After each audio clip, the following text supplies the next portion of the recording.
According to Elon Musk himself, Tesla is going balls to the walls on autonomy, and Dr. Jim Fan and I agree that GROK is going to be central to personalizing full self-driving in the future. Let's take a look.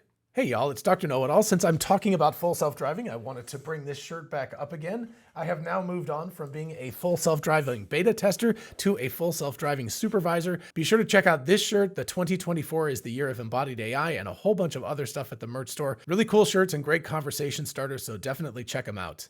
All right, so let's start with Elon Musk's post first. He is responding to Holmar's catalog, who you notice says Holmar's catalog supervised now, as opposed to beta, I guess.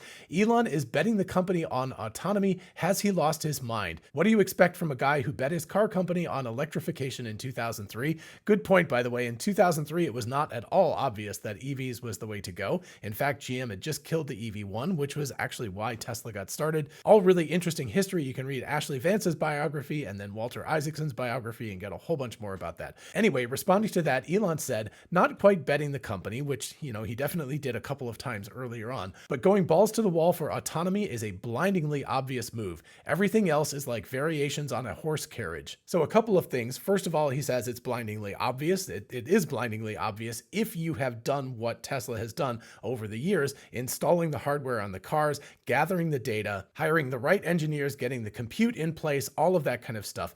If you have done all those things, yes, it is blindingly obvious, and it's probably blindingly obvious to everybody else right now, but there's no way they can catch up because they haven't done all these things for the better part of a decade. So their best bet is to license full self-driving as soon as possible. I assume that sometime around or before August 8th, we are going to see Ford having struck a deal with Tesla to get full self-driving licensed on their vehicles in the future. So it's obvious that Elon here is saying they should go completely in on autonomy. That's what they should do.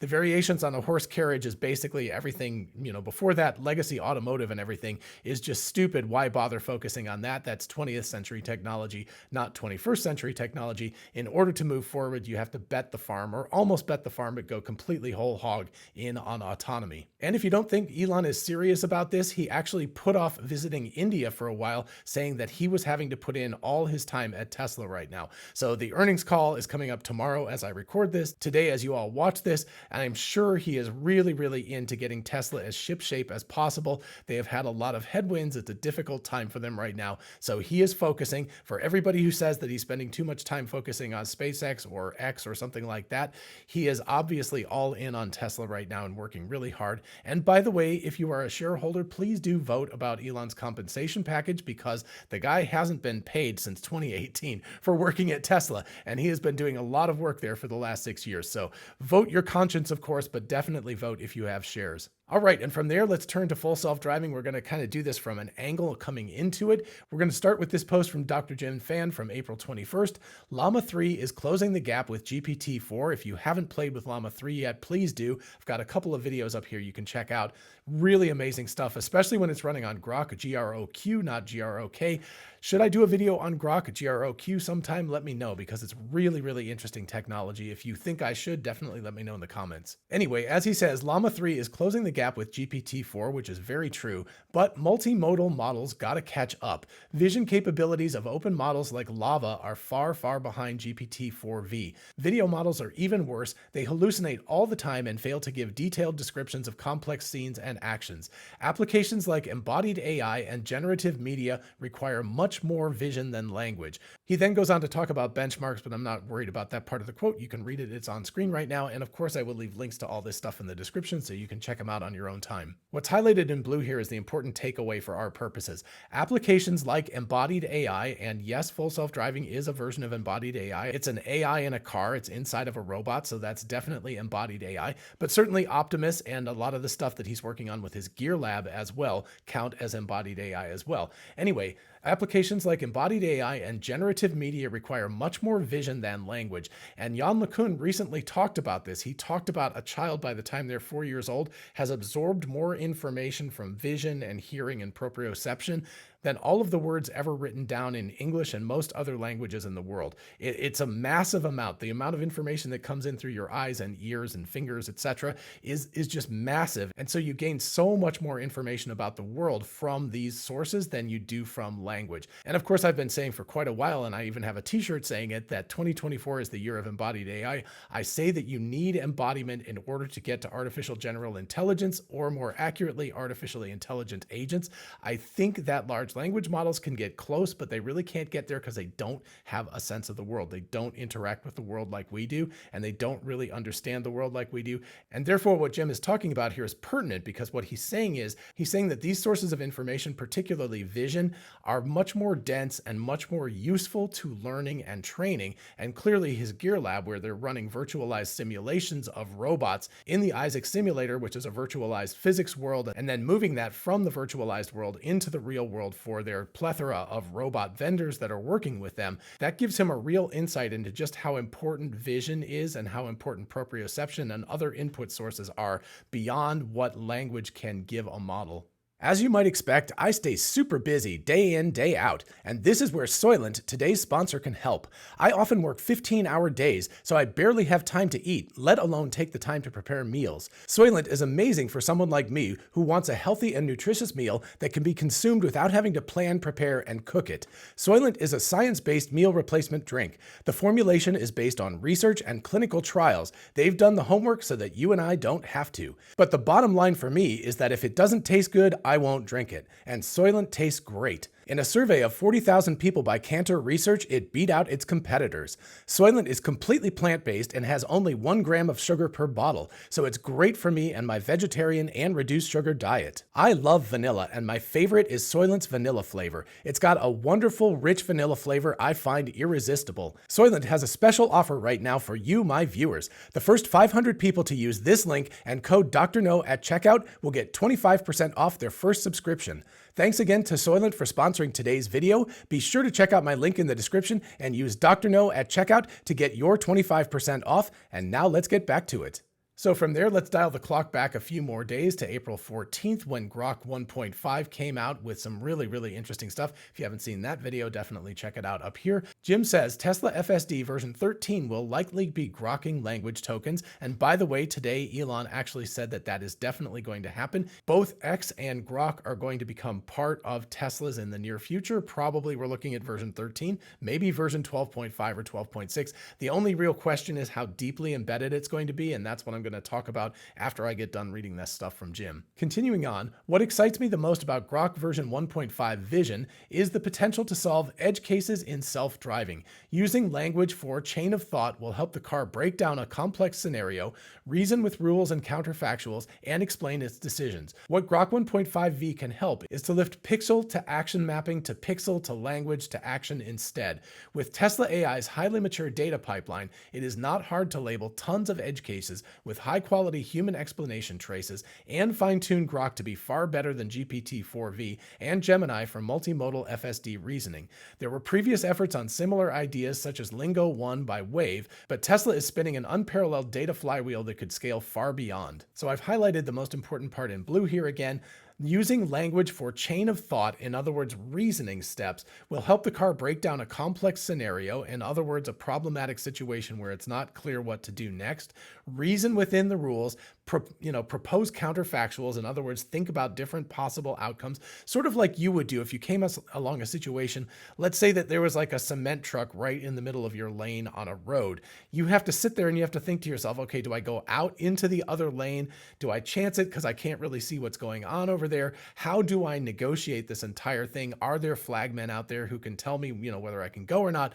All of those kinds of things. You as a human create a bunch of potential scenarios in your head about the best possible outcomes. And then what you do is you pick the one that you think is the best and you proceed forward. So that's basically what he's saying, is that a large language model or large multimodal model, or LMM instead of LLM, because as I've been arguing, these things are large multimodal models, no longer large language models. I mean, it has V right in the title. So anyway, it is no longer an LLM, it's now an LMM. But anyway, that these things can provide that sort of reasoning backbone to take a complex task, look at the complex task, break it down into steps through chain chain of thought reasoning and then create multiple potential outcomes and select the best one that it thinks for that, which is basically what a human does more or less. And that brings us to my take from yesterday on this. Jim says this so much better than I've been able to. Thank you, Jim. And thank you, Jim.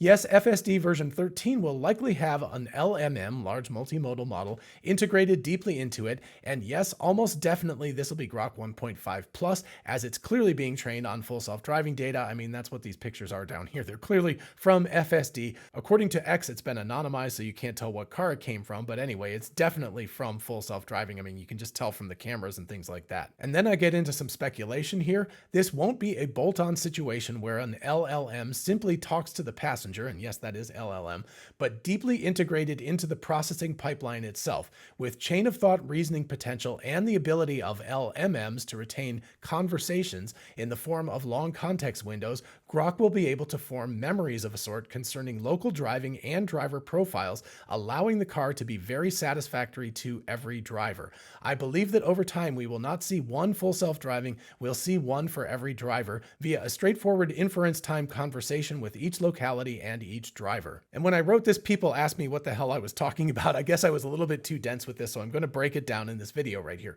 So chain of thought reasoning, we've already talked about that. The ability of a large language model or large multimodal model to break apart a problem and think about the different pieces of the problem and then produce an answer after thinking about those pieces. So that's chain of thought reasoning, and the ability of LMMs to retain conversations. In other words, the context windows. So we can use ChatGPT or Llama or whatever as an instance of this. If you have a conversation with it, you can go back to that conversation a month later or something, and you can pick it up and the LLM will remember exactly where you were and continue behaving the way you expected it to. And just to exemplify this, here's a conversation that I had with ChatGPT several months ago. I asked it to read in a transcript of an Electric Viking video and give me a summary of that video. So you can see I said, please summarize the following transcript into a 3-paragraph summary. And then it did that down below. It created the 3-paragraph summary. And what I can do now, even though this was, I can't remember, this was like January or something like that. So months and months ago, and I can just ask it a question from this thing and it will immediately respond to me based on the information. It does not have any current plans. And I had actually check that. I couldn't even remember the conversation myself, but you can see that ChatGPT remembers it just like that. It's got a perfect memory of this. And therefore, even though it's only an inference engine, it can act as a repository of memory. It can remember these things in a conversational form. So that's what I mean when I say memories, and that's why I put it in boldface. And then we get down to the next paragraph here. I believe that over time we will not see one full self-driving, we'll see one for every driver via a straightforward inference time conversation with each locality and each driver. So what do I mean by this? The problem currently is, let's say that Tesla trains the perfect full self-driving for all of the United States, and then they can do it for France and they can do it for Canada, et cetera, et cetera, et cetera. But let's say they train a perfect one for the United States. That's not going to be perfect for every locality because New York is very different than Los Angeles, which is very different than Wichita, which is very different than, you know, the middle of nowhere, Nebraska or something like that, right? All of these areas have very different driving rules, driving culture, all of that kind of stuff varies a lot by geography.